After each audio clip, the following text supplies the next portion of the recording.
Finally Congress వాడు పొత్తు పెట్టుకో అంటే కాంగ్రెస్ బీజేపీ నెత్తిన పాలు పోసింది 27 సంవత్సరాల తర్వాత అనేది కేటీఆర్ గారి ట్వీట్ మీరు అంటుంది. ఇప్పుడు ఈ విజయం వచ్చిన తర్వాత 2 ట్వీట్లు వచ్చాయి. ఒకటి కాశ్మీర్ నుంచి ఒమర్ అబ్దుల్లా చేసిన ట్వీట్, ముఖ్యమంత్రి మీరు ఇలాగే కొట్టాడుకుంటూ ఉండండి వాళ్ళు బాగా గెలుస్తుంటారని ఆయన పెట్టాడు. కేటీఆర్ ఏమంటారు, బీజేపీని గెలిపించిన అంటే ఇదేదో ఆప్ లేదా బీఆర్ఎస్ లాంటి పార్టీలతో చేతులు కలపకుండా బీజేపీ గెలవడానికి కారణమైనందుకు రాహుల్ గాంధీకి అభినందనలు అన్నారు.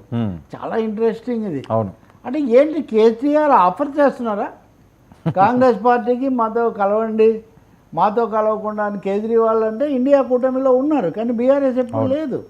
కానీ మొత్తం మీద దేశవ్యాప్తంగా రాజకీయ సమీకరణాల్లో పొందికల్లో వచ్చినా రావాల్సిన మార్పులను అయితే ఇది సూచిస్తుంది. కాంగ్రెస్ పార్టీ హర్యానా పోగొట్టుకుంది, మహారాష్ట్ర పోగొట్టుకుంది, ఇప్పుడు ఢిల్లీ కూడా ఆప్దైన ఢిల్లీలో కూడా ఓడిపోయింది.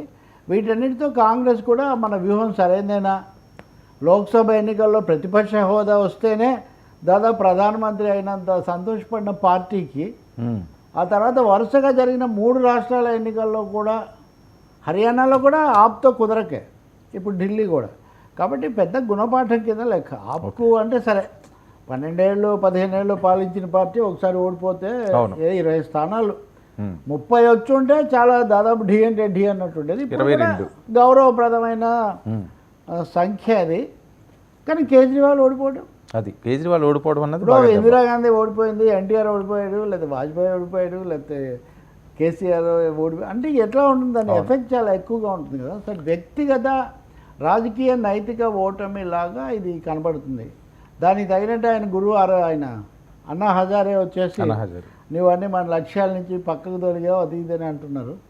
సో తప్పకుండా ఇది shock to Kejriwal personally and shock to AAP and AAP model. అవును, సక్సెస్ఫుల్ స్టార్టప్ ఇప్పుడు స్టామ్లో చిక్కుకుంది. అదే ఇక్కడ సార్ బండి సంజయ్ కూడా ఒక ట్వీట్ చేశారు, మీరు అబ్జర్వ్ చేశారు లేదో, చీపురును చీకొట్టారు, చేతిని చిదిమేశారు, కమలాన్ని వికసింపజేశారు. అంటే అది బ్రూమ్ స్టిక్ అంటారు కదా, చీపురు. బ్రూమ్ వర్సెస్ బూమ్ అన్నారు. Boom of the lotus, broom versus boom. ఈ క్రమంలో బండి సంజయ్ ఏమంటే తన బండిని తెలంగాణ వైపు చూస్తున్నాడు. ఢిల్లీ